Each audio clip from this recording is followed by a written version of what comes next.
பாருங்க எப்படி. அதே தான் இங்க பிரச்சனை. கொஞ்சம் அந்த நியாயப்பிரமாணத்தை கலந்து விடணுங்க, அப்பதான் கொஞ்சம் ஸ்ட்ரிக்டா இருக்கும் சபை, அப்பதான் கொஞ்சம் பயப்படுவாங்க ஜனங்க, இதெல்லாம் செய்யக்கூடாது அதெல்லாம் செய்யக்கூடாது அப்படின்னு. கொஞ்சம் நியாயப்பிரமாணத்தை போட்டு சவுக்கடி அடிக்கணும், பயம் காட்டணும் அப்படின்ற ஒரு எண்ணம் அநேகருக்குள்ள இருக்கிறது. இத கம்ப்ளீட்டா விட்டுட்டா ஜனங்கள்லாம் ரொம்ப ஃப்ரீ ஆயிடுவாங்க, ஒரு பயமே இருக்காது, ஒண்ணும் இருக்காது.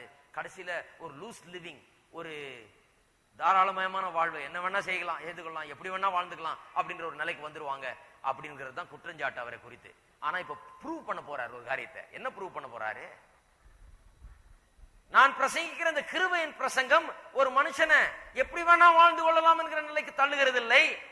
நான் பிரசங்கிக்கிற கிருபையின் பிரசங்கம் அவன் பரிசுத்தமா வாழுகிறதுக்கு அடிப்படையாக இருக்கிறது அப்படிங்கிறத இவர் போதிக்கிறார். இப்போ அதான் நிரூபிக்கிறார். என் பிரசங்கத்தினால ஒருத்தர் கெட்டு போகிறது இல்ல, என் பிரசங்கத்தினால ஒருத்தர் அவுத்து விட்டது போல என்ன வேணா பண்ணிக்கலாம் அப்படின்னு சுத்திட்டு திரிகிறது இல்ல. என்னுடைய கிருபையின் பிரசங்கத்தினால ஒரு மனுஷனுக்கு ஒரு லைசன்ஸ் கிடைச்சிட்டா மாதிரி நான் போய் எப்படி வேணா வாழ்ந்து கொள்ளலாம் என்று வாழ போகிறது இல்ல. என்னுடைய கிருபையின் பிரசங்கத்தின் மூலமாக பரிசுத்தம் உண்டாக போகிறது விசுவாசிகளுக்குள்ள அப்படின்னு சொல்றாரு.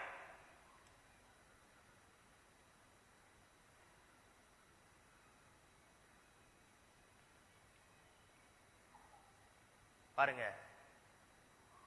அப்ப ஒழுக்கமா வாழணுமா, ஜனங்க ஒழுக்கமா வாழணுமா, சரியான காரியங்களை செய்யணுமா, தூய்மையான வாழ்க்கையை வாழணுமா, பரிசுத்தமான வாழ்க்கையை வாழணுமா. அவர் என்ன சொல்றாரு? பரிசுத்தமான வாழ்க்கையில் இன்ட்ரெஸ்ட் இருக்கா உனக்கு? அப்ப முதல் வேலை என்ன பண்ணணும்? சுவிசேஷத்தை கேட்டு இயேசுவை ஏற்றுக்கொண்டு ரட்சிக்கப்படணும்ன்ற. அதன் மூலமாக தான் அது உண்டாகும். மற்றபடி வெறும் மாரல் டீச்சிங்ஸ், வெறும் நல்ல காரியங்களை போதிக்கிறதுனாலயோ அதை கேட்கிறதுனாலயோ ஒரு மனுஷனுக்கு பயன் கிடையாது. நல்ல காரியங்களை கேட்டு அறிந்து கொள்ளுகிறதுனால அவன் அதன்படி நடக்க போகிறான்ன்றது கிடையாது. அவனுக்கு ரட்சிப்பு முதல்ல தேவை. அவன் முதலாவது இந்த ரட்சிப்புக்குள்ளாக வர வேண்டும். அந்த ரட்சிப்புக்குள்ளாக வரும்போது நியாயப்பிரமாணத்தின்றே அவன் விடுவிக்கப்படுகிறான். அதன் அடிப்படையில் அவன் இப்போது நியாயம் தீர்க்கப்படுகிறது இல்லை, தேவனுடைய பிள்ளையாக ஏற்றுக்கொள்ளப்படுகிறான் என்று சொல்லுகிறார். புதுமையான ஆவியின்படி ஊழியம் செய்யத்தக்கதாக, ஊழியம் செய்யத்தக்கதாக ஊழியக்காரர்களை பற்றி சொல்லி இல்லைங்க, விசுவாசிகள் எப்படி கர்த்தருக்காக வாழுகிறார்கள் என்கிறத இந்த பாஷையில சொல்லி இருக்குது. அவ்வளவுதான். ஊழியம் செய்யத்தக்கதாக சொன்னா எப்படி நாம் வாழுகிறோம். ஊழியம்னா ஏதோ வேற ஏதோ என்றல்ல, எப்படி நாம் கர்த்தருக்கு ஊழியம் செய்ய. எல்லா விசுவாசிகளும் ஊழியம் செய்யறோம். ஊழியம் செய்யறோம்னா போய் இயேசுவை பற்றி அறிவிக்கிறோம் இல்ல, கர்த்தருக்காக எப்படி வாழுகிறோம் அதை குறித்து தான் இங்க சொல்லி இருக்கிறது. பழமையான எழுத்தின்படி அல்ல, புதுமையான ஆவியின்படி நாம் வாழுகிறோமா, இதை கொஞ்சம் கவனிப்போம் முடிக்கிறதுக்கு முன்னால. பழமையான எழுத்தின்படி அல்ல, புதுமையான ஆவியின்படி. அப்ப பழைய வாழ்க்கை புதிய வாழ்க்கைன்னு இப்ப ரெண்டாயிடுச்சு. பழையபடி நாம் வாழுகிறது இல்ல, புதியதாக நம்ம வாழ்க்கையை வாழுகிறோம். அந்த பழைய வாழ்க்கை இப்ப கிடையாது, புதிய வாழ்க்கை. பழைய மெத்தட் அல்ல, இப்பொழுது புதிய மெத்தட். இந்த ரெண்டுத்தையும் கலப்படம் பண்ணவே முடியாது. நிக்கதேமு பாருங்க, நிக்கதேமு ஒரு மனுஷன் இயேசுவின் இடத்துல அவரிடத்துல மெதுவா ராத்திரில ஆண்டவரே நீர் தேவனிடத்திலிருந்து வரலன்னா இவ்வளவு பெரிய அற்புதங்கள்லாம் செய்ய முடியாது, நிச்சயமா நீ தேவனிடத்திலிருந்து தான் வந்திருக்கீங்கன்னு நினைக்கிறேன் அப்படின்னு சொன்னான்.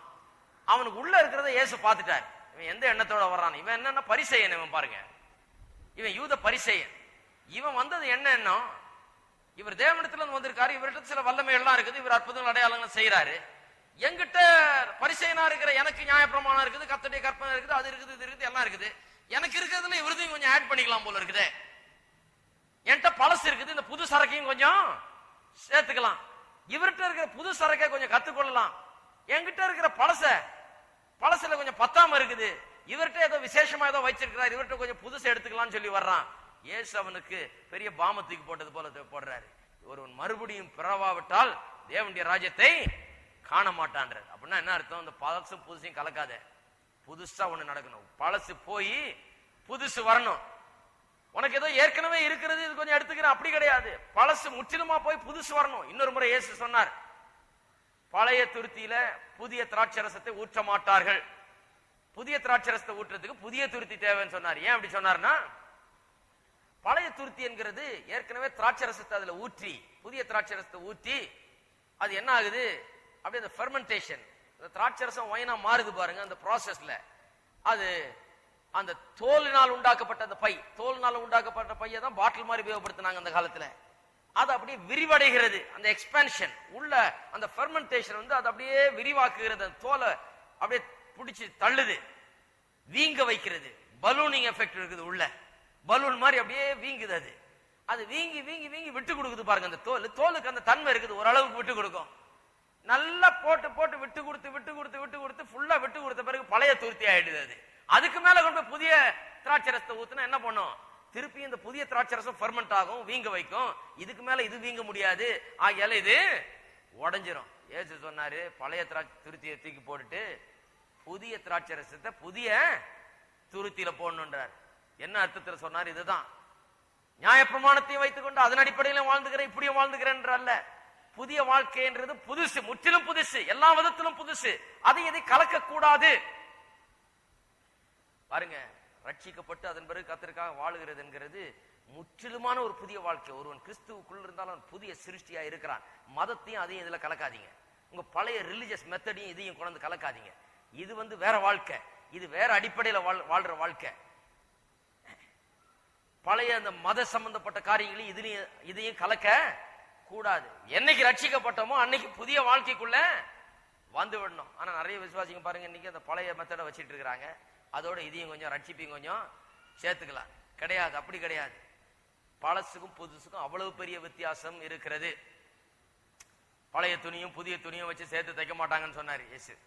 ஏன் தச்சா இன்னும் அது மோசமா கிழிஞ்சு அந்த துணி ஒண்ணுத்துக்கு உதவாம போய்விடும் என்று சொல்லுகிறார். ஆகையால இந்த பழைய வாழ்க்கை கொஞ்சம் பெட்டராய் இப்ப புதிய வாழ்க்கைக்கு வந்துட்டோம்னு கிடையாது. அதல்ல கிறிஸ்தவ வாழ்க்கை. பழைய வாழ்க்கை ஒளிஞ்சு புதிய வாழ்க்கைக்குள்ளாக வந்திருக்கிறோம். இப்பொழுது வாழுகிற வாழ்க்கை பழமையான எழுத்தின்படி அல்ல, புதுமையான ஆவியின்படி வாழுகிறோம். பழசு புதுசு என்கிற வித்தியாசம். முந்தி பழசுல இருந்தோம், இப்ப என்ன பண்றோம்? புதுசுல இருக்கிறோம். எத்தனை பேர் பழசுல இருந்திருக்கிறீங்க? நான் பழசுல இருந்திருக்கிறேன். கிறிஸ்தவ குடும்பத்தில் பிறந்து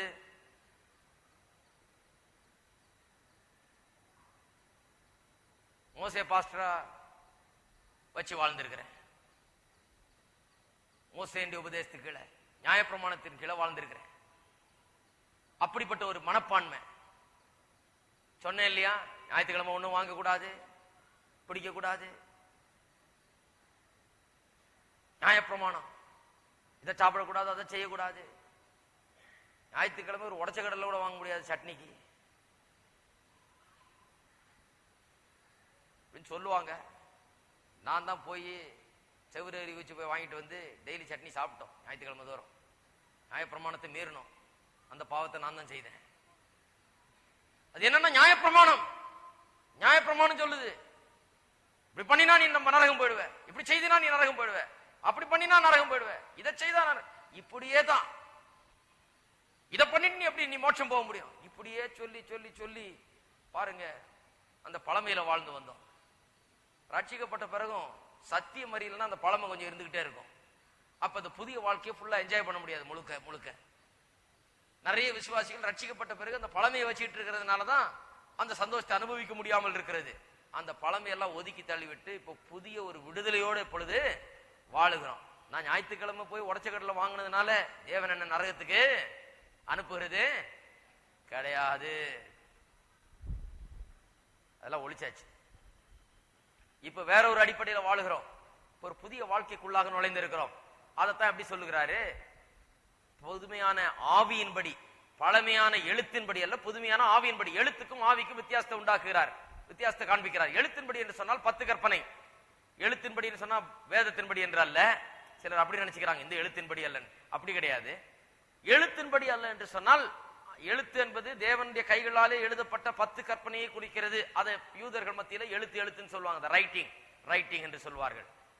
அந்த எழுத்தின்படி அல்ல, அந்த 10 கற்பனையின்படி அல்ல, அந்த நியாயப்பிரமாணத்தின்படி அல்ல. இப்பொழுது ஆவியின்படி வாழுகிறோம் என்று இப்பொழுது சொல்லுகிறார். ஆவியின்படி வாழுகிறோம்.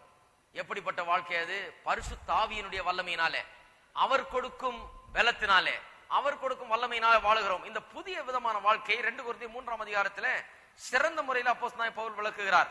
அது கொஞ்சம் பார்ப்போம். 2 கொரிந்தியர் 3ஆம் அதிகாரம். இந்த புதிய வாழ்க்கை, ஆவியில வாழ்கிற வாழ்க்கை. விசுவாசி நியாயப்பிரமாணத்தின் கீழே வாழ்றதில்ல, பழமையான எழுத்தின்படி அல்ல. எல்லாரும் சொல்லுவோம், பழமையான எழுத்தின்படி அல்ல, புதுமையான ஆவியின்படி. இதுதான் புதிய வாழ்க்கை. இதை கவனிப்போம். இப்போ 5ஆம் அதிகாரம் 3ஆம் அதிகாரம் 3ஆம் வசனத்திலிருந்து வாசிக்கிறேன். ஏனெனில் நீங்கள் எங்கள் ஊழியத்தினால் உண்டாகிய கிறிஸ்துவின் நிருபமாயிருக்கிறீர்கள் என்று வெளியரங்கமாயிருக்கிறது. அது மையினால் அல்ல, ஜீவனுள்ள தேவனுடைய ஆவியினாலும் கற்பலகைகளில் அல்ல, இருதயங்களாகிய சதையான பலகைகளையும் எழுதப்பட்டிருக்கிறது. நாங்கள் தேவனுக்கு முன்பாக கிறிஸ்துவின் மூலமாய் இப்படிப்பட்ட நம்பிக்கையை கொண்டிருக்கிறோம். எங்களால் ஏதாகிலும் ஆகும் என்பது போல ஒன்றை யோசிக்கிறதுக்கு நாங்கள் எங்களாலே தகுதியானவர்கள் அல்ல, எங்களுடைய தகுதி தேவனால் உண்டாயிருக்கிறது. புதிய உடன்படிக்கையின் ஊழியக்காரராய் இருக்கும்படி அவரே எங்களை தகுதி உள்ளவர்களாக்கினார். அந்த உடன்படிக்கை எழுத்துக்குரியதாயிராமல் ஆவிக்குரியதாயிருக்கிறது. எழுத்து கொல்லுகிறது, ஆவியோ உயிர்ப்பிக்கிறது. பாருங்க, எழுத்து கொல்லுகிறது, ஆவியோ உயிர்ப்பிக்கிறதுன்றது பலர் பலவிதமா வியாக்கியானம் பண்றாங்க. அது வேற ஒண்ணு இல்ல. எழுத்து கொல்லுகிறதுனா எதை குறித்து சொல்லப்பட்டிருக்கு? எழுத்துனா எது? 10 கற்பனை. 10 கற்பனை கொல்லுகிறது, 10 கற்பனை நியாயம் தீர்க்கிறது, ஆக்கினைக்குள்ளாக தீர்க்கிறது. அது உங்களை பாவி என்று அறிவிக்கிறது, அது உங்களை தேவனிடத்திலிருந்து தள்ளுகிறது, வெளியே வர தகுதி அல்ல என்று சொல்லுகிறது. எழுத்து கொல்லுகிறது, ஆவியோ உயிர்ப்பிக்கிறது. அப்ப என்ன சொல்றாரு? நாங்க எழுத்தின்படி உள்ள ஊழியக்காரர்கள் அல்ல, எதன்படி உள்ள ஊழியக்காரங்க? புதிய உடன்படிக்கையின் ஊழியக்காரர்கள், ஆவியின்படி உள்ள ஊழியக்காரர்கள். நல்ல கவனிங்க, புது உடன்படிக்கையின் ஊழியக்காரர்கள். நம்ம இந்த உடன்படிக்கை ஊழியக்காரர்கள் புது நல்லா கவனிக்கணும். எங்க போய் என்ன பிரசங்கம் கேட்டாலும் இது புது உடன்படிக்கையான்னு கவனிக்கணும். ஆன்னு உட்கார்ந்துட்டு இருக்க கூடாது. இது புது உடன்படிக்கை ஊழியமா? புதிய உடன்படிக்கை தானா இது? இல்ல நியாயப்பிரமாணத்தின்படி அந்த எழுத்தின்படி உள்ள ஊழியமா? எழுத்தின்படி உள்ள ஊழியமா இருந்தா அதுல போய் ஆணு பழந்துட்டு உட்கார்ந்துட்டு இருந்தா என்ன ஆகும்? கொல்லுகிறது. அங்கிருந்து வெளியே வரும்போது முகம் மாறிடும். அங்கிருந்து வெளியே வந்த உடனே உள்ளத்துல பாரம் ஏறிடும். அங்கிருந்து வெளியே, இதுதான் கலாத்தியர் சபையில் நடந்தது. அதனால போட்டு வாங்குறாரு அப்போஸ்தலனாகிய பவுல். கலாத்தியருக்கு எழுதி திட்டுறாரு. என்ன ஆச்சு உங்களுக்கு? நான் அருமையா சுவிசேஷ பிரசங்கம் பண்ணி எல்லாம் பண்ணி உங்களுக்கு எல்லாம் பண்ணி கொடுத்தா யாரோ என்னத்தையோ போதிச்சு உங்களுடைய மனதையே மாற்றி மந்திரவாதம் பண்ண மாதிரி பண்ணி வச்சுட்டு போயிருக்காங்களே என்றாரு. நிறைய விசுவாசிகளுக்கு இன்றைக்கு இப்படி ஆகிறது. நல்ல விடுதலையின் சுவிசேஷத்தை கேட்டு இயேசுவை ஏற்றுக்கொண்டு ரட்சிக்கப்பட்டு விடுதலைக்குள்ள வந்தா எங்கேயோ போய் யாரோ ஒருத்தர் சொல்றதை கேட்டு என்னத்தையோ பண்ணி, அது புது உடன்படிக்கையின் ஊழியம் அல்ல, அது பழைய உடன்படிக்கையின் எழுத்தின்படி உள்ள ஊழியம். எழுத்த போட்டு போட்டு அடிச்சு அடிச்சு அடிச்சு ஒருத்தர் சொல்றாரு, எனக்கு ஞாபகம் இருக்குது, பல வருஷத்துக்கு முன்னால அடி அடி அடின்னு அடிக்கிறாருங்க பிரசங்கம். வாங்குன்னு வாங்கிட்டாரு. இன்னைக்கு அவங்களுக்கு எல்லாம் இப்படி அடி வாங்கலன்னா அவங்களுக்கு இதமா இருக்காது. ஒரு சடிஸ்டிக் டெண்டன்சி அவங்களுக்குள்ள. கோயிலுக்கு போனா அடி வாங்கணும். பிரசங்கியார் அங்க உட்கார்ந்து இருக்கும் போது பிரசங்கியார் பிரசங்கம் பண்றது கன்னத்துல அரையிற மாதிரி இருக்கணும். பலார் பலார் பலார் பலார். அப்புறம் வெளியே வரும்போது ஸ்தோத்திரம் ஆண்டவரே, என்ன அருமையான பிரசங்கம் அது. நல்லா கவனிங்க. அப்படிப்பட்ட ஆட்களுக்கு இப்படி பிரசங்கம் பண்ணா அது சரிப்படாது. என்ன கொஞ்சம் கூட அடிச்சே பேசல, இவரு அடிக்க மாட்டேன்றாரு அப்படிங்கிறாங்க. அடிக்கிற ஊழியம் இல்லை எங்களுக்கு, வசனத்தை போதிக்கிற ஊழியம். புது உடன்படிக்கையின்படி உள்ள விடுதலையை போதிக்கிறோம். இதுல உள்ள சந்தோஷத்தை சமாதானத்தை போதிக்கிறோம். இதுல ஆவியானவர் எப்படி நடத்துகிறார் என்று போதிக்கிறோம். இதுல உள்ள ஜெயத்தை போதிக்கிறோம். இதுல உள்ள சந்தோஷத்தை போதிக்கிறோம். நாம் தேவனுடைய பிள்ளைகளா இருக்கிறோம் என்கிறத போதிக்கிறோம். எப்படி இந்த ரத்தம் நம்ம சுத்திகரித்து கழுவி இருக்கிறது என்றதை போதிக்கிறோம். அதை போதிக்கிற மொழிய எழுத்த போதிக்க ஆரம்பிச்சா, எழுத்த எனக்கு போதிக்க தெரியாதுன்னு நினைச்சிட்டு இருக்காதீங்க. வேணா ஒரு தடவை ட்ரை பண்ணி பார்க்கலாம். 10 கற்பனை எடுக்கிற ஒண்ணு. ஒருத்தர் சொன்னார் என்கிட்ட, எங்க ஸ்டாஃப்ல ஒருத்தர் அங்க எங்கேயோ போய் கேட்டு வந்தார் ஒரு பிரசங்கம். கேட்டுன்னு சொல்றாரு, ஐயோ அது கேட்ட உடனே நானே ரட்சிக்கப்பட்டிருக்கேன்னு சந்தேகம் ஆயிடுச்சுங்க. அந்த மாதிரி பிரசங்கம் எங்கேயோ கோயம்புத்தூர்ல போய் கேட்டாராம். பெரிய பிரசங்கியார் அவர். போட்ட வாங்கல. அவர் சொல்றார், ஐயோ அந்த மீட்டிங்ல ரட்சிக்கப்பட்டவங்க எல்லாம் வேற யாரும் இல்ல, ஏற்கனவே ரட்சிக்கப்பட்டவங்க தான் திருப்பி ரட்சிக்கப்பட்டாங்கயா. அந்த மீட்டிங் போய் அந்த பிரசங்கத்தை கேட்டா ரட்சிக்கப்பட்டோமான்ற சந்தேகம் முதல்ல கிளம்பிடும் உள்ளன்ற. பாருங்க, இன்றைக்கு அப்படி இருக்குது. ஜாக்கிரதையா இருக்கு. புது உடன்படிக்கையின் ஊழியமா அல்லது பழைய எழுத்தின்படி உள்ள ஊழியமா? எழுத்தின்படி உள்ள ஊழியம் கொல்லும். அது உள்ளத்தில் ஆக்கின தீர்ப்பை உண்டாக்கும். அது தேவனிடத்திலிருந்து நம்ம பிரிக்கும், தைரியத்தை எடுத்து போடும். தேவனுக்கு முன்பாக போகக்கூடிய அந்த திராணி நமக்கு இருக்காது. அந்த பிரசங்கத்தை கேட்ட உடனே பயந்து நடுங்கி தேவனை விட்டு தூரமா போயிடுவோம். அடுத்தது ராபோஜனம் எடுக்கிறது நிறுத்துவோம்.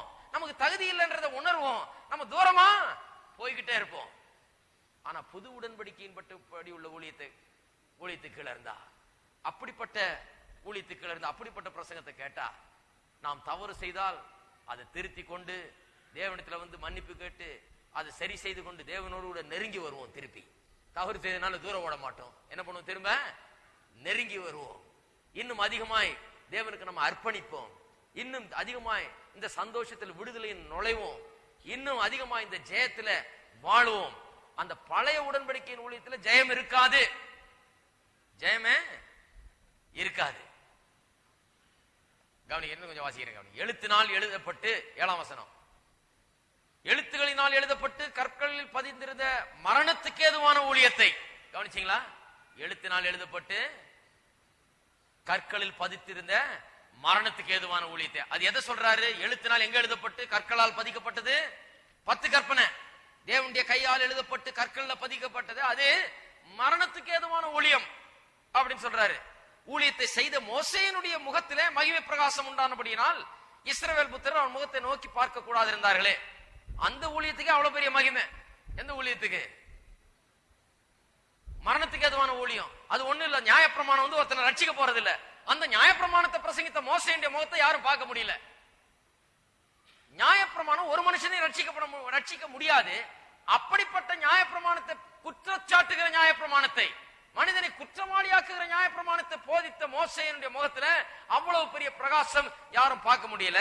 அப்படின்னா கவனிங்க, 8ஆம் வசனம், ஒளிந்து போகிற மகிமையுடைய அந்த ஊழியம். அந்த ஊழியம் எப்படிப்பட்டதுன்னு நல்லா கவனிச்சுங்க. இதை திருப்பி திருப்பி வாசிங்க, விசுவாசிங்க. ஒளிந்து போகிற மகிமையுடைய அந்த ஊழியம். அப்ப மோசே நமக்கு பாஸ்டர் இல்ல. இப்போ ஒளிந்து போ இருக்கிறீங்களா? ஒளிந்து போற மகிமையுடைய அந்த ஊழியம். அப்படிப்பட்ட மகிமை உள்ளதா இருந்தால் ஆவிக்குரிய ஊழியம். எல்லாரும் சொல்லுங்க, ஆவிக்குரிய ஊழியம். பாருங்க, அந்த ஊழியத்துக்கு இந்த ஊழியத்துக்கு எவ்வளவு பெரிய வித்தியாசம் பாருங்க. அவன் 10 கற்பனையை பிரசங்கித்தான் மோசே.